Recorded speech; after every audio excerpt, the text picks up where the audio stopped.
Capital Markets Монгол компанийн гүйцэтгэгч захирал Зол баяртай ярилцах гэж байна. Тэгэхээр танд энэ өдрийн мэндийг хүргэе. За өдрийн. За дөнгөж саяхан бас өнгөрөх 11-р сард Сингапур улсад Монголын хөрөнгө оруулалтын форум 2025 бас зохион байгуулагдсан байгаа.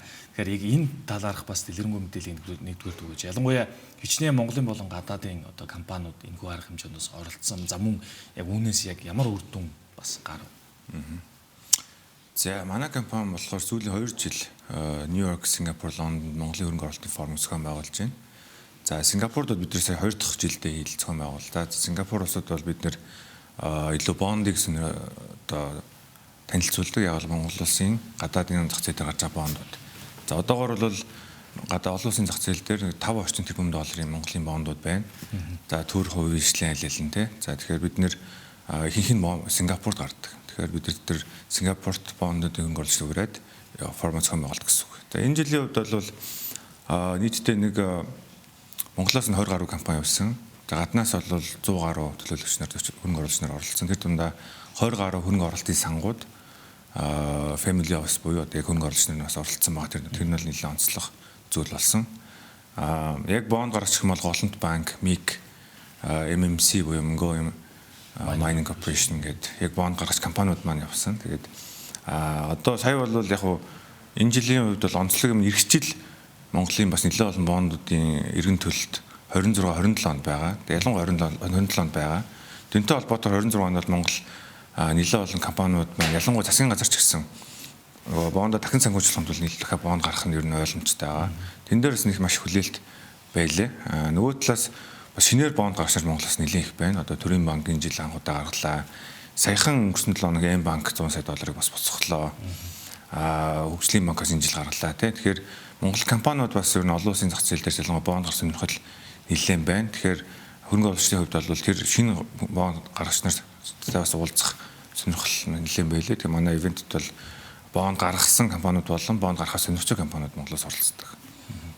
Тэгэхээр ер нь бол та бүхэн үзэж байгаа ялангуяа одоо таны хувьд яг энэ салбар дээр илүү хөрөнгө оруулалтын талбар дээр ажиллаж байгаа хүний хувьд ер нь Монголд гадаадын хөрөнгө оруулалтын орчин яг хэр байна гэж нэгдүгээр үнэлж байна.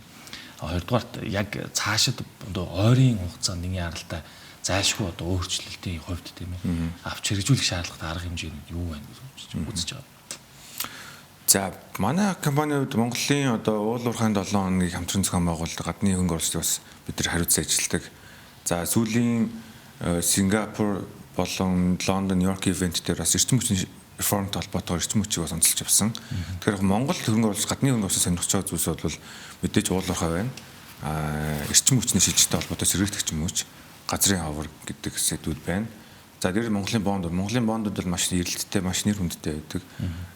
За гэхдээ асуудал нөхцөлөдлөө ярих юм бол ер нь бол бид нар гадны хөрөнгө оруулалтыг татъя гэж бодож байвал олон улсын тренд шиг хандлагыг дагах хэрэгтэй байдаг.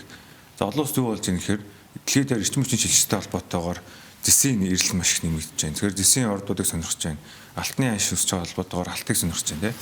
За хамгийн hot topic нь бол газрын хавар элемент тий. Энэ бол дэлхийн эрчим хүчний шилжилт. За энэ химэл оюунтай холбоотой технологийн дэвшлээс хамаарат маш их сонирхол байна. Тэгэхээр энэний дага бид нар ч гэсэн Монгол улс гэсэн газрын хавар цаашлаад химэл оюун дата центр гэдэг энэ сэдвүүд дээр энэ чиглэл дээр Монгол улс яаж ажиллах юм бэ гэдэг стратеги бодлогын зүгээс төрийн зүгээс гаргаж тодорхой тавих нь маш чухал байна. Тэрийг гадныхантай ярилцаж эхлүүлээд хувийн ишлээ одоо оролцуулах тий. За энэ бол яг л нөгөө Төв Азийн улсуудын хийгээд байгаа зүйл байгаа байхгүй.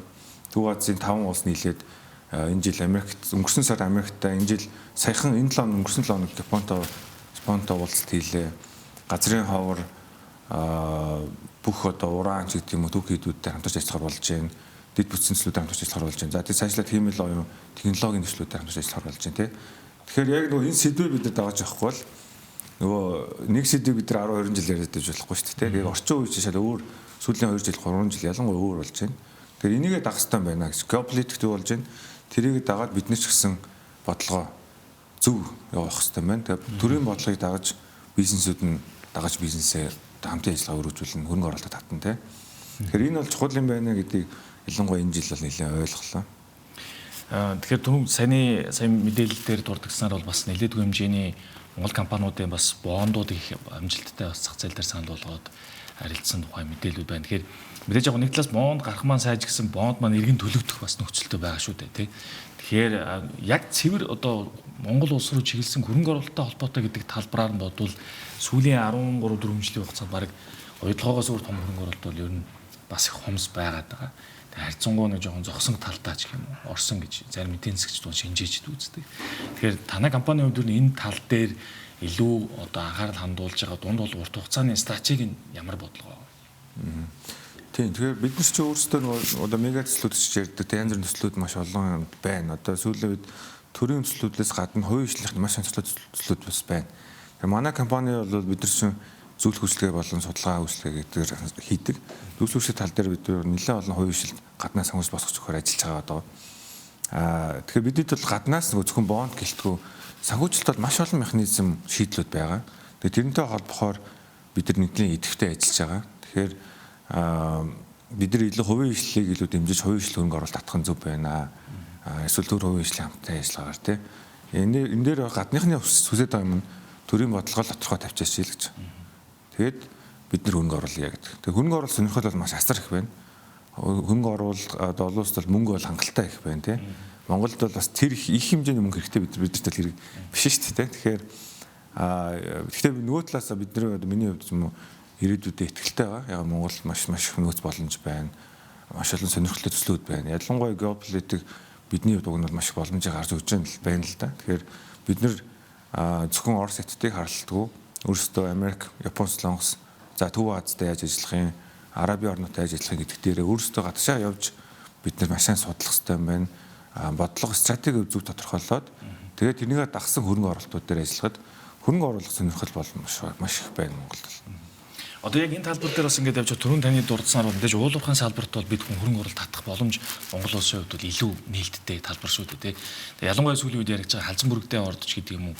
Гэтэл нөгөө талд энэ одоо газрын хуур элементийг агуулж байгаа гэдгээрээ эдгээр ордуудыг эдийн засгийн эргэлтэнд оруулах гэхээр за оролцогч талуудын бас үйл ойлголцох мэдээлэл дутууж гэдэг юм уу иймэрхүү нөхцөл байдлууд нэлээд ажиглагддаг болчиход байна. Тэгэхээр энийг яг одоо гадны хөрөнгө оруулагч нар маань ялангуяа одоо сая болж өнгөрсөн Монголын хөрөнгө оруулалтын форум дээр яг энэ асуудлаар яаж ярилцсан бол шинэ төрийн ямар байр суурь илэрхийлж байгаа. Яг энэ эрсдэл бол мэдээж тодорхой хэмжээнд байгаад байгаа ш хөрөнгө оруулагчны чухал бол эрсдлийг бууруулах.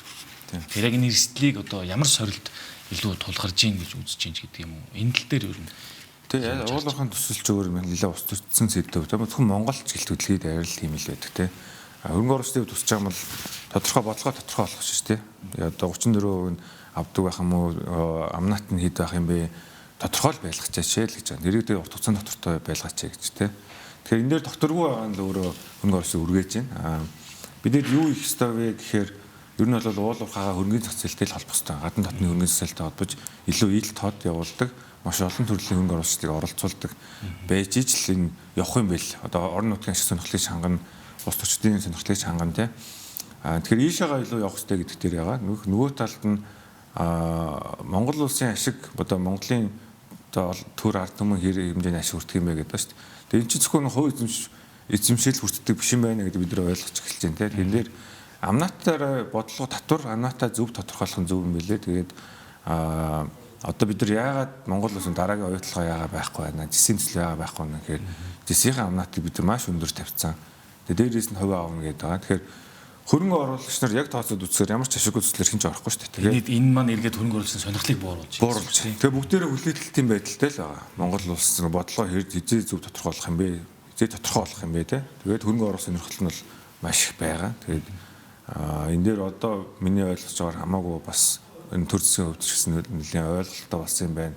Гээд одоо ашигтны хууль дээр ажиллаа явж байгаа гэж ойлгосон. Тэгэхээр манай ивентэд бас төр засгийнхан бас оролцдог. Тэгэхээр ер нь гадшаагаар бид нар явж ийж нөө гадаад хөрөнгө оруулалтыг нэмэгдүүлж ус орны эдийн засаг өсөж өгнө гэдэг л мессеж та. За маш их баярлалаа. Бид студид Capital Markets Mall компанийн гүйцэтгэх захирал Зол баяртай ярилцлаа.